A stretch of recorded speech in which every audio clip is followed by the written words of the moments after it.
কুয়াশায় ঢাকা পাহাড়ের মধ্যে অবস্থিত একটি নির্জন গ্রামে একটি ভুতুড়ে উপস্থিতি লুকিয়েছিল। ববিতা, নরপশু, নারী, ভূত পুরো সম্প্রদায়ের উপর ভয়ের ছায়া ফেলেছে। গ্রামবাসীরা তার শীতল চেহারার গল্প ফিসফিস করে একে অপরকে অন্ধকারের পরে বাইরে বের না হওয়ার জন্য সতর্ক করে। একসময় প্রাণবন্ত গ্রামটি এখন চিরকালের ভয়ে বাস করত। এর বাসিন্দারা বন্ধ দরজার আড়ালে থাকত। এই ভয়ের পরিবেশের মধ্যে ব্যতিক্রম ছিল একটি রমেন নামে একটি ছোট ছেলে।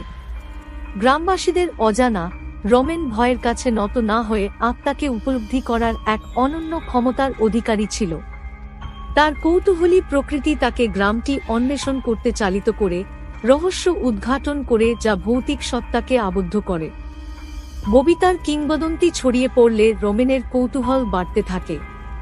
তিনি অতিপ্রাকৃতের লোভকে প্রতিহত করতে পারেননি এবং তার যন্ত্রণা বুঝতে চেয়ে ভূতের মুখোমুখি হওয়ার সিদ্ধান্ত নেন।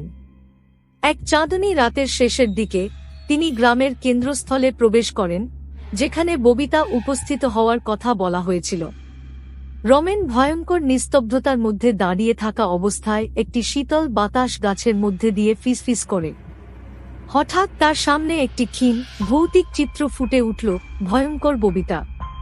তার ফ্যাকাশে মুখ বিষণ্ণতায় বিদীর্ণ, চোখ একটি গভীর দুঃখকে প্রতিফলিত করে যা জীবিত এবং মৃতের মধ্যে সীমানা অতিক্রম করে।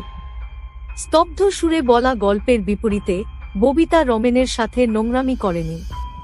পরিবর্তে তিনি শোকার্ত ফিসফিস করে কথা বলেছিলেন, তার অকাল মৃত্যুর দিকে পরিচালিত করুণ পরিস্থিতির কথা বর্ণনা করেছিলেন। রমেন সহানুভূতির সাথে শুনলেন, বিশ্বাসঘাতকতা এবং হৃদয়বিদারকতার সাথে বোনা তার গল্পের থ্রেডগুলি উন্মোচন করলেন। সময়ের সাথে সাথে রমেন এবং ববিতার একটি অস্বাভাবিক সংযোগ গড়ে ওঠে। তিনি ভুতুড়ে রাজ্য এবং জীবিতদের মধ্যে সেতু হয়ে ওঠেন, যন্ত্রণাদায়ক আত্মাকে সান্ত্বনা দেন। রমেনের সহায়তায় ববিতার যন্ত্রণা লাঘ হতে শুরু করে এবং বর্ণালী উপস্থিতি যা একসময় গ্রামকে আতঙ্কিত করেছিল তা তার পূর্বের নিজের একটি নিছক ফিসফিসে পরিণত হয়েছিল। ভূতের সাথে রমেনের অদ্ভুত সম্পর্কের কথা গ্রামে ছড়িয়ে পড়ে, আতঙ্কিত বাসিন্দাদের মধ্যে কৌতূহল ও আশার জন্ম দেয়। ধীরে ধীরে তারা ববিতাকে একটি ভিন্ন আলোতে দেখতে শুরু করে, একটি অশুভ শক্তি হিসাবে নয়, বরং মুক্তির জন্য আকুল একটি হারিয়ে যাওয়া আত্মা হিসাবে। রমেনের অতিপ্রাকৃতের প্রতি সহানুভূতিশীল হওয়ার ক্ষমতা ধীরে ধীরে ভূত সম্বন্ধে গ্রামের ধারণাকে বদলে দেয়। তারা বুঝতে শুরু করেছিল যে তাদের সম্প্রদায়কে আঁকতে থাকা ভয় দূর করার চাবিকাঠি বিদেহী আত্মার বেদনাকে স্বীকার করার মধ্যে নিহিত রয়েছে। এক সময়ের ভয়ঙ্কর ববিতা হয়ে ওঠেন ক্ষমা ও মুক্তির প্রতীক।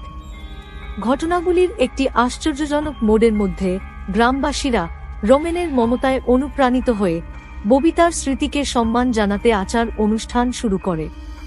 তারা তার নামে একটি উপাসনালয় তৈরি করেছিল, যেখানে তার অস্থির আত্মাকে শান্ত করার জন্য নৈবেদ্য দেওয়া হয়েছিল। ভয়ের পরিবেশ বিলুপ্ত হয়ে গেছে, একটি নতুন উপলব্ধি এবং বর্ণালী উপস্থিতির গ্রহণযোগ্যতা দ্বারা প্রতিস্থাপিত হয়েছে যা একসময় তাদের জীবনকে তাড়িত করেছিল। রমেনের সাহসিকতা এবং সহানুভূতি গ্রামটিকে কেবল ভয়ের কবল থেকে মুক্ত করেনি, বরং জীবিত ও মৃতের মধ্যে ব্যবধানও দূর করেছে। যে ছেলেটি একটি ভূতের সাথে বন্ধুত্ব করেছিল, তার গল্পটি একটি কিংবদন্তি হয়ে উঠেছে। এটি একটি অনুস্মারক হিসাবে প্রজন্মের মধ্য দিয়ে চলে গেছে যে কখনো কখনো বোঝাপড়া এবং সহানুভূতি, এমনকি সবচেয়ে ভয়ঙ্কর